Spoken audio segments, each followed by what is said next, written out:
8 I left church early to help my sick child. They called it Defiance. The morning I am about to describe happened on a Sunday in early March, when the ground was still frozen and the sky had that particular gray color that sits over Lancaster County like a held breath. My daughter Miriam was 4 years old. She had been coughing since before dawn, a deep, rattling kind of cough that I had never heard from her before, and by the time we arrived at the Zook farmhouse for service, her lips had taken on a color that frightened me more than I knew how to say out loud. I sat in the women's section, and I watched her across the room where the small children were gathered near the back wall, and I told myself she would be fine. I told myself I was being a nervous mother. I told myself that leaving a service early was not something a woman in our district did, and that the eyes of every person in that room would follow me if I stood up. I told myself all of that, and then Miriam coughed so hard she fell forward onto her hands, and I was already moving. I did not ask permission. I did not catch my husband's eye. I gathered my daughter, and I walked out of that farmhouse, and I did not look back at the congregation as the door closed behind me. What happened in the days that followed had very little to do with Miriam. She recovered. The fever broke by Tuesday. By Wednesday she was eating again, and by Friday she was following the barn cats across the yard, as though nothing had happened at all. What happened in the days that followed had everything to do with what I had done in front of approximately 60 people who believed that a woman who walked out of a church service without permission and without explanation had declared something about herself that could not be easily undone. My name is Sarah. I am 53 years old. I left that community more than 20 years ago, and I have spent a long time deciding whether this story was mine to tell. I have decided that it is, not because I want anyone's sympathy, and not because I believe every person who wronged me was evil. Most of them were not. Most of them were afraid. And fear in a closed community moves the way water moves. It finds every available space and it fills it completely.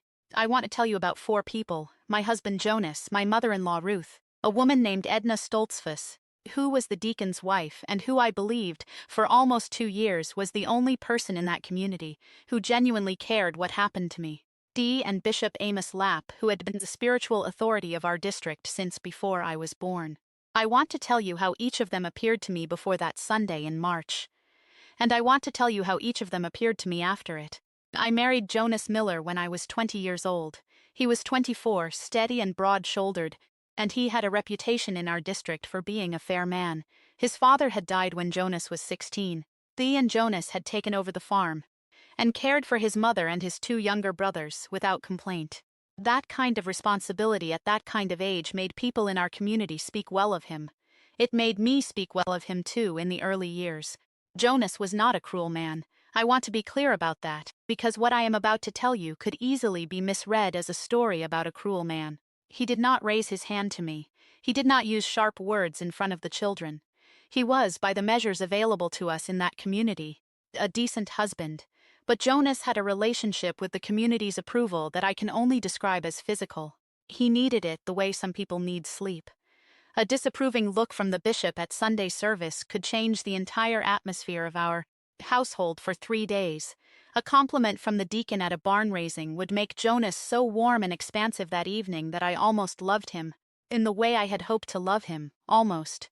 When I think about the morning I left that service, and I think about Jonas sitting in the men's section watching me go, what I feel is not anger. What I feel is something quieter and sadder than anger. Because I believe that in the moment Miriam fell forward coughing and I stood up, Jonas felt 2 things at exactly the same time. He felt fear for his daughter, and he felt a different kind of fear, a colder one, about what my walking out of that room would mean for him. I know which fear won.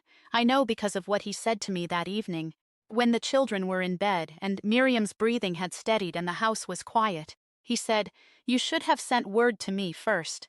I looked at him. I said, "She couldn't breathe, Jonas." He said, "There's a way to do things." That was the whole conversation. He went to bed. I sat at the kitchen table for a long time, listening to the wind come through the gap under the back door, and I understood that whatever came next was not going to be primarily about Miriam's cough. Ruth Miller, my mother-in-law, had lived in the small attached dwelling on the east side of our farmhouse since Jonas and I married. She was a compact, precise woman who had survived a great deal and who organized her survival around the principle that a woman who follows the rules completely will. always have something to stand on when the world becomes unstable. Ruth had never been openly unkind to me. She had been something more complicated than unkind. She had been watchful. From the first week of our marriage, I had the persistent feeling that Ruth was building a record, not out of malice, exactly, but out of a kind of careful management of her position. In our community, a mother-in-law's reputation was connected to her son's household. If I caused problems, Ruth's standing was affected. If I was orderly and obedient and unremarkable, Ruth could continue to be the woman who had raised a good son with a well-managed wife. The Monday after the service, Ruth came into the kitchen while I was washing Miriam's hair over the sink. She stood in the doorway for a moment. She looked at Miriam, and I saw something real cross her face. Genuine relief that the child was well. I held on to that. I want to be honest and say that I held on to it, because in the weeks that followed I sometimes needed to remember that Ruth was not without feeling. Then she said, "Edna Stoltzfus came by this morning while you were in the barn." I kept washing Miriam's hair. I said, "What did she want?" Ruth said, "She wanted me to know that people are talking." I asked what people were saying. Ruth was quiet for a moment, then she said, "That you walked out without speaking to Jonas first, that you didn't try to get word to him quietly, that it looked deliberate."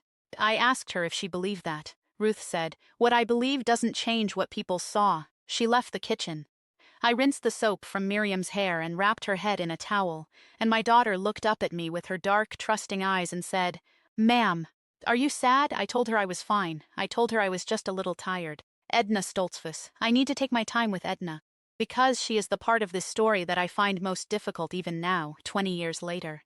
Edna was the deacon's wife, which placed her in a position of mild but real authority among the women of our district. She was perhaps 10 years older than me, and she had a manner that I found deeply comforting in my first years of marriage, warm without being soft, plain-spoken, quick to laugh, and seemingly uninterested in the performance of piety that characterized some of the other older women in our community. After my first child was born, it was Edna who sat with me through a difficult night, when the baby would not nurse. It was Edna who told me quietly that the first year of motherhood inside our community was harder than anyone admitted, and that asking for help was not weakness. It was Edna who, when I confided that I sometimes felt invisible inside my marriage, said simply, "You are not invisible to God, Sarah, even when the men cannot see you." I loved her for that. I built a significant amount of my emotional life in that community around Edna Stoltzfus. 3 days after the service, she came to the house herself. Jonas was in the fields. Ruth was visible through the window of her dwelling, watching. Edna sat at my kitchen table, and she folded her hands, and she looked at me with an expression I had never seen on her face before, careful and measured in a way that felt rehearsed. She said, "The bishop has asked the deacon to speak with Jonas about what happened Sunday," I said. "My daughter was sick. I took her home." Edna said, "I know that, I believe that, but Sarah," she paused, and in that pause I heard something close, like a door being shut. The way it was done, walking out without a word to your husband, without sending one of the older boys to tell him.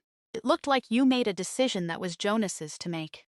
I asked her what decision Jonas would have made if I had sent word. She didn't answer that directly. She said, "It isn't about Miriam, you know that." I said I did know that. She reached across the table and put her hand over mine. She said, "I'm telling you this because I care about you. Make the apology small and make it early. Don't let this grow." I walked her to the door. I thanked her. And I stood at the window, watching her cross the yard toward the road, and I felt something in me settle into a new and colder understanding. Because Edna had not come to support me. Edna had come to manage me. The warmth was real, the care may even have been real. But the primary purpose of that visit, whether she had admitted it to herself or not, was to protect the deacon's household from the inconvenience of a woman who had behaved publicly in a way that required a response. She had been the first person I thought of when I needed support, and she had spent 20 minutes at my table telling me, as kindly as possible, to make myself smaller. The apology was not small and it was not early. That was not defiance. That was something more honest. I could not find the words for an apology I did not believe I owed, and every version I composed in my head felt like a lie I would have to carry for the rest of my life in that community. 2 Sundays passed. Jonas became quieter, not angry. Jonas rarely expressed anger directly. He became efficient. He spoke to me about the farm, about the children, about necessary things, and he left no space for anything else. Ruth watched. The children sensed the atmosphere the way children always do, and became careful in the particular way that children become careful when the adults around them are negotiating something the children cannot name. It was in the third week that I learned, through a conversation I was not meant to hear, that this had not begun with Miriam's cough. I was in the root cellar when Ruth and Edna were in the kitchen above me. The cellar door was open and the voices carried down without distortion. I do not believe they knew I was there. Edna said something about the previous September. Ruth said, "I told him then." I said she had a habit of acting first. Edna said, "And the incident with the Grabers." I sat very still in the root cellar, with a jar of preserved tomatoes in my hands, and I listened. This incident with the Grabers was from the previous summer. Our neighbors, an elderly couple, had suffered a small fire in their outbuilding. I had been on the road when it started and I had helped them pull equipment out.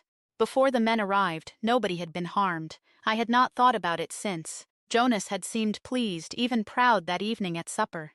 I understood, sitting in that cellar, that someone had been building a record, the same way Ruth built records. Catalogue of moments when Sarah Miller had acted without asking first. I asked Jonas that evening if he had spoken to the bishop about me before. Sunday I left the service. He was quiet for long enough that I had my answer before he spoke. He said, "Bishop Lapp had asked me, some time ago, whether things at home were orderly." I asked what he had said. Jonas said I said they were, mostly. That single word rearranged everything I thought I understood about my marriage. Jonas had not simply been embarrassed by my leaving the service. Jonas had already been in a conversation with Bishop Lapp about my character, and when I left that service, I had not created a problem. I had completed a picture that someone else had been drawing for months. I did not cry, I noted, even at the time that I did not cry. I had moved past the place where crying was useful. Bishop Amos Lapp was 71 years old. He had been bishop of our district since I was a child, and he occupied a position in my understanding of the world that is difficult to describe to someone who did not grow up inside that kind of structure. He was not simply an authority figure. He was the human embodiment of the community's values, which meant that to question him was not to question a person, but to question the entire framework inside which every relationship I had ever known existed. He came to our home on a Thursday afternoon. 4 weeks after the Sunday in question, he sat in our front room. Jonas sat across from him. I was offered a chair slightly outside their direct line of sight, which I recognized immediately as a positioning, not an accident. Bishop Lapp was not a shouting man. I had never heard him raise his voice. He spoke the way certain rivers move, smooth on the surface, with a great deal happening underneath. He said that the community had been unsettled. He said that the role of a wife inside the community structure existed not to diminish her but to protect her, because clarity of role was a protection. He said that my action on the Sunday in question, whatever my intention, had communicated something to the congregation that required addressing. I asked him what it had communicated. He looked at me for a moment in a way that made me understand I was not supposed to have asked a question. He said it had communicated that I placed my own judgment above my husband's authority and above the order of the service, and that the congregation had witnessed this. I said, "My daughter could not breathe." He said, "Your husband was present." I said, "My husband was on the other side of the room." Bishop Lapp said, "A woman who trusts her husband trusts that he can see what she can see." I sat with that sentence for a long time.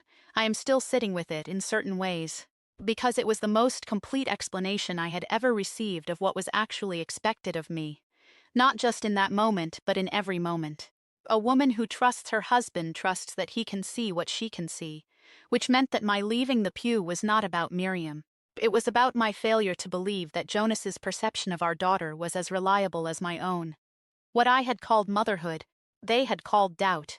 What I had called instinct, they had called independence, and what I had called love for my child, they had called defiance. The formal request came the following Sunday. I was asked to stand before the congregation and acknowledge that I had disrupted the order of the cult service and that I had acted without my husband's guidance in a matter that affected the community's worship. I stood in the women's section. Miriam was beside me, healthy and restless, pulling at the hem of my dress. I could feel every eye in that room. I could feel Jonas behind me, across the room, and I knew without looking what his face would show, a kind of careful reality that asked me silently, "Please, just do this. Just say the words, we can go back to how things were." I could feel Ruth 3 rows behind me, her posture perfectly still, waiting. I could feel Edna to my left, who had been kind to me in my worst nights, who had sat with me through a difficult birth, who had told me I was not invisible to God, and who had come to my kitchen 3 weeks ago to tell me to make myself smaller before this moment arrived. I stood there. Miriam tugged at my hem. I said that I was sorry for disrupting the service, and then I stopped. There was silence. The expected next sentence, the acknowledgement that I had acted outside my husband's authority, did not come. I could not make it come. I had rehearsed it. I had tried to believe it. I could not stand in front of 60 people, with my daughter holding my hand, and say the words that would teach her, at 4 years old, that a mother who carries her out of a room when she cannot breathe has committed an act. That requires public correction. I said nothing else. I sat down. The weeks that followed were the loneliest of my life. Not because people were openly hostile. In our community, hostility came through withdrawal, not confrontation. Conversations that stopped when I approached. Invitations that arrived for Jonas and not for me. A gradual reduction in the small daily exchanges that constitute belonging. Edna did not come again. I had one brief exchange with her at a quilting Sunday, where she looked at me with something that was genuinely grief, I believe, and said quietly, "I did try to warn you, Sarah." I did not argue with her. I think she believed that. I think she had told herself that what she had done was an act of care. I no longer blamed her for the gap between what she believed and what she had actually done. People are very good at protecting themselves from that distance. Ruth became formal. She was never unkind to the children. I gave her that always, but the tenuous warmth she had occasionally extended to me contracted permanently too. A correct and bounded civility. She had built her record, and she had been correct in her prediction. I did not fit the shape the household required. Jonas was the most painful in the end, not because he was the worst, but because he was the most ordinary. He was a man who loved his wife within the limits his world had given him for that love. And when I exceeded those limits, he did not have the language or the courage to love me past them. He was not a villain. He was a man who, when forced to choose between his wife and his community, discovered that the community was the larger and more permanent part of himself. We left 18 months later, not because I engineered a dramatic escape, because Jonas, quietly and without drama, told me one evening that he thought we needed time apart. I believe the bishop had suggested it. I believe it was understood by everyone except me that time apart, in that context, was a beginning, not a pause. I took Miriam and our son David and I went to my sister's home in Ohio, and I did not go back. Miriam is 25 now. She knows the broad shape of this story. She has asked me more than once why I didn't simply say the words, why I didn't give the bishop what he asked for and buy myself more time, more options. I have thought about how to answer her honestly. What I tell her is this: I believe that if I had spoken those words, I would have taught her something that would have taken the rest of her life to unlearn. I would have taught her that her mother's hands, the hands that carried her out of that room, were guilty, that the instinct that moved me out of that pew was a disorder that required correction. And I was not willing to be the first person to teach my daughter that a mother who chooses her child over a rule is a woman who owes the room. And apology, was it defiance? By the community's definition, yes. By mine, by the only definition I can honestly use, it was the first fully honest thing I had done in years. It was the moment when who I was and what I did were finally the same thing. Even if only for the length of a walk from a pew to a door. The people I had trusted most in that community, the man I had married, the woman who had sat with me through my hardest nights, the mother-in-law who had watched me since the first week. Each of them, in their own way, had a reason to need me to remain defined by that word. Defiant, because if I was defiant, then the rule was not the problem. I was the problem. And if I was the problem, then nothing about the community required examination. None of them were wholly wrong about who they were to me. Jonas had moments of genuine tenderness. Ruth had real love for my children, whatever she felt about me. And Edna had, I believe, meant almost everything she said to me in those early years. People are rarely only one thing. That is what makes the betrayals so difficult. They never arrive from strangers. They arrive from the people whose warmth you spent years storing against the cold. I still have the small blanket Miriam had wrapped around her shoulders that morning. She had carried it from the house in her arms, the way she carried everything she loved. It is faded now, and one corner has come unstitched, and I keep it folded in a drawer in my bedroom in Ohio.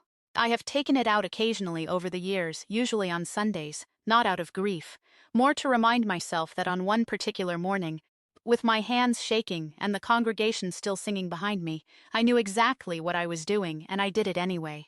That is not a small thing to know about yourself. It is, in fact, the thing that everything else has been built on since.